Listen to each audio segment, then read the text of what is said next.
Tenggelamnya Kapal Van der Wijk adalah sebuah karya sastra roman yang ditulis oleh Haji Abdul Malik Karim Amrullah atau lebih dikenal dengan nama Hamka. Roman yang dikarang oleh Prof. Dr. Hamka ini diterbitkan tahun 1939. Roman ini mengisahkan tentang perbedaan adat istiadat dan latar belakang sosial yang terjadi di Minangkabau. Perbedaan tersebut menghalangi hubungan percintaan antara Zainuddin dan Hayati, sehingga berakhir dengan kematian. Kapal Van der Wijk menjadi salah satu latar belakang kisah ini. Pada suatu masa, di wilayah Mengkasar, daerah tepi pantai yang berada di antara Kampung Baru dan Kampung Mariso, berdirilah sebuah rumah khas daerah Mengkasar. Di dalamnya tinggal seorang pemuda berumur 19 tahun. Pemuda itu bernama Zainuddin. Zainuddin tinggal bersama ibu asuhnya, Mak Bes. Dia merupakan hasil perkawinan campur antara Minangkabau dan Mengkasar. Zainuddin sering mendengarkan cerita dari orang tua angkatnya tentang ayahnya saat muda. Pada saat itu, teringatlah pesan dari ayahnya ketika beliau akan meninggal. Ayahnya mengatakan bahwa kampungnya bukanlah Mengkasar. Kilas balik, di negeri Batipuh 10 Koto, Padang Panjang. 30 tahun lampau, hiduplah seorang pemuda bergelar Pendekar Sutan, pewaris tunggal dari harta peninggalan ibunya. Namun, Pendekar Sutan tidak memiliki saudara perempuan sehingga harta warisan tersebut diurus oleh mamaknya yaitu Datuk Mantari Labih, sesuai adat istiadat matrilineal. Selain itu, Datuk Mantari Labih memang mendapat amanah dari ibu Pendekar Sutan untuk menjaga warisan anaknya. Sayangnya, Datuk Mantari Labih serakah. Ia ingin memiliki semua harta warisan yang dititipkan kepadanya dan tak mengizinkan Pendekar Sutan untuk menggunakannya, padahal harta warisan itu milik Pendekar Sutan. Puncaknya, ketika Pendekar Sutan ingin menikah, Datuk Mantari Labih tak mengizinkan harta warisan itu digunakan untuk keperluan menikah. Hal ini membuat Pendekar Sutan marah, maka terjadilah pertengkaran antara Pendekar Sutan dan Datuk Mantari Labih. Pertengkaran tersebut menyebabkan Datuk Mantari Labih meninggal. Setelah itu, Pendekar Sutan pun ditangkap dan dibuang ke Cilacap. Saat itu ia masih berusia 15 tahun. Setelah dibuang ke Cilacap, Pendekar Sutan dibawa ke Tanah Bugis, Perang Bon. Akhirnya Pendekar Sutan pun bebas dari hukumannya. Setelah bebas, ia pun pergi ke daerah Mengkasar. Di sana, ia menemukan pujaan hatinya, Daeng Habibah, putri dari seorang penyebar agama Islam keturunan Melayu. Mereka pun menikah. Lahirnya Zainuddin. 4 tahun kemudian, Daeng Habibah melahirkan seorang anak laki-laki yang diberi nama Zainuddin. Namun, saat Zainuddin kecil, Daeng Habibah, ibunya, meninggal. Beberapa bulan kemudian, Pendekar Sutan pun menyusul Daeng Habibah, sehingga Zainuddin diasuh oleh Mak Bes. Mak Bes adalah orang terdekat dari Pendekar Sutan dan Daeng Habibah. Beliaulah yang merawat dan mendidik Zainuddin sampai dewasa dan menjadi seorang yang berakhlak mulia. Setelah Zainuddin dewasa, ia meminta izin kepada Mak Bes untuk pergi ke kampung halaman ayahnya di daerah Padang Panjang. Dengan berat hati, Mak Bes melepas Zainuddin pergi.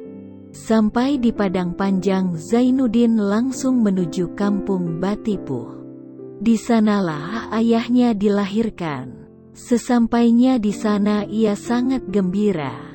Namun lama-kelamaan kegembiraannya itu hilang karena ternyata tidak seperti yang ia harapkan. Ia dianggap sebagai orang asing atau orang Bugis oleh masyarakat setempat. Hanya karena ia dilahirkan dari seorang wanita yang bukan keturunan ninik mamaknya. Tetapi Zainuddin tetap tabah menghadapi omongan orang-orang di kampung tersebut. Betapa malangnya Zainuddin, karena di negeri ibunya ia dianggap sebagai orang asing juga atau sebagai orang Padang. Pertemuan dua sejoli. Akhirnya ia memutuskan untuk kembali pulang ke Mengkasar menemui Mak Bes.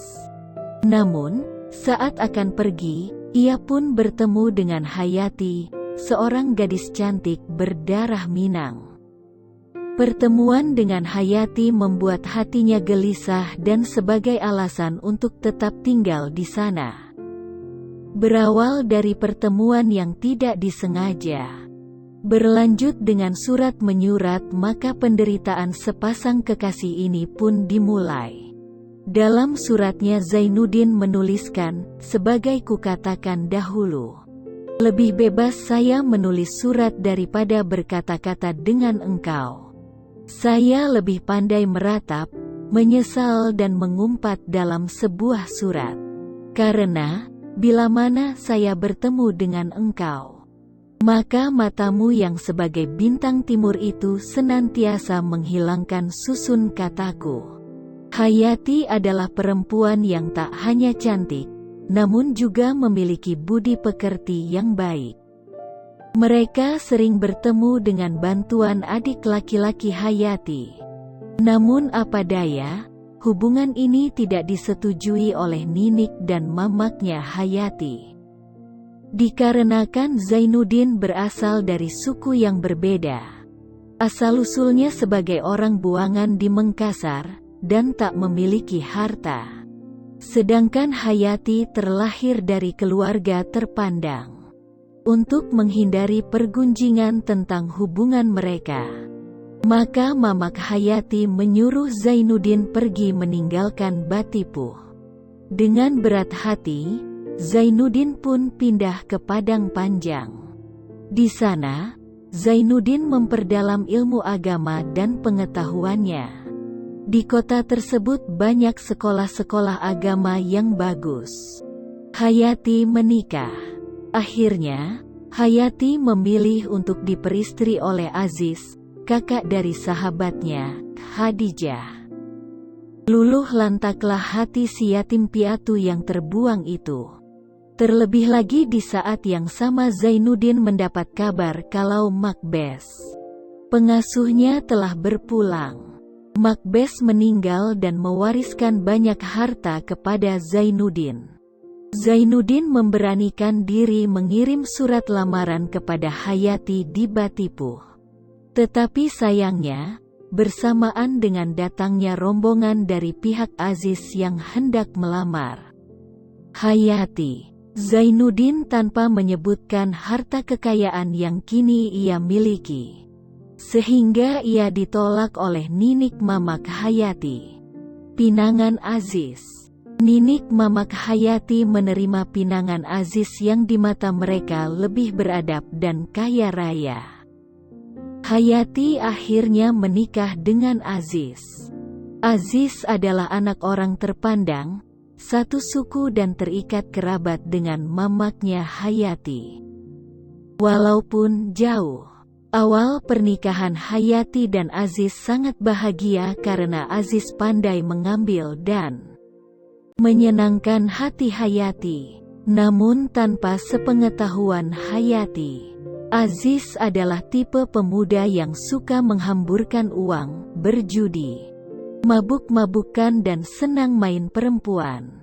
Di sisi lain, Zainuddin tidak mampu menerima penolakan tersebut, apalagi menurut muluk sahabatnya bahwa sebenarnya Aziz memiliki perilaku yang buruk.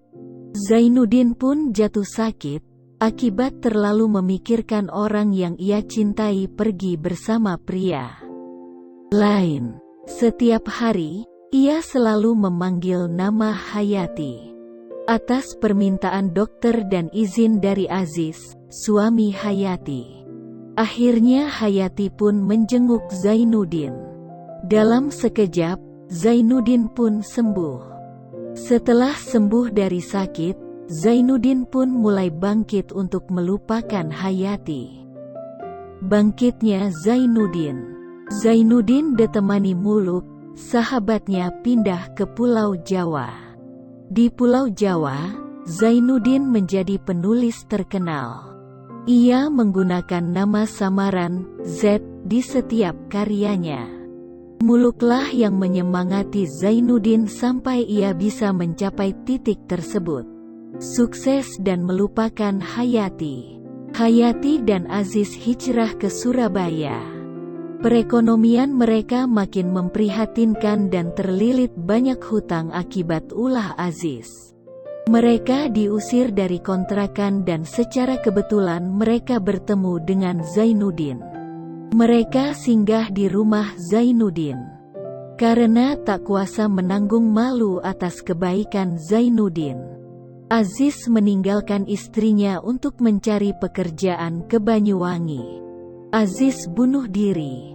Beberapa hari kemudian, datang 2 surat dari Aziz. Yang pertama berisi surat perceraian untuk Hayati, sedangkan yang kedua berisi surat permintaan maaf dan permintaan agar Zainuddin mau menerima Hayati kembali. Setelah itu datang berita bahwa Aziz ditemukan bunuh diri di kamarnya. Hayati juga meminta maaf kepada Zainuddin. Ia berharap bisa kembali bersama Zainuddin. Namun, masih terasa sakit di hati Zainuddin. Sehingga ia menyuruh Hayati pulang ke kampung halamannya, Batipuh. Esok harinya, Hayati pulang ke Batipuh menumpang kapal Van der Wijk meskipun dengan terpaksa. Dan kesedihan yang mendalam. Meninggalnya Hayati. Setelah Hayati pergi, barulah Zainuddin menyadari bahwa ia tidak bisa hidup tanpa Hayati. Apalagi setelah membaca surat Hayati yang bertuliskan, "Aku cinta engkau dan kalau ku mati, kematianku dalam mengenang engkau." Maka segeralah ia menyusul Hayati ke Jakarta. Saat Zainuddin sedang bersiap-siap, tersiar kabar bahwa kapal Van der Wijk yang ditumpangi Hayati tenggelam. Zainuddin langsung syok dan langsung pergi bersama Muluk untuk mencari Hayati. Muluk menyesal karena ia tidak memberitahu Zainuddin bahwa Hayati sebenarnya masih mencintainya. Zainuddin pun menyusul Hayati. Hayati menghembuskan nafas terakhir setelah Zainuddin membimbing mengucapkan kalimah syahadat. Tak lama setelah Hayati meninggal, Zainuddin pun menyusulnya. Karena tidak bisa berhenti memikirkan Hayati menyebabkan ia sakit-sakitan sampai akhirnya meninggal. Sedangkan jasadnya dimakamkan dekat pusara Hayati oleh Muluk. Cinta sejatinya kekal abadi.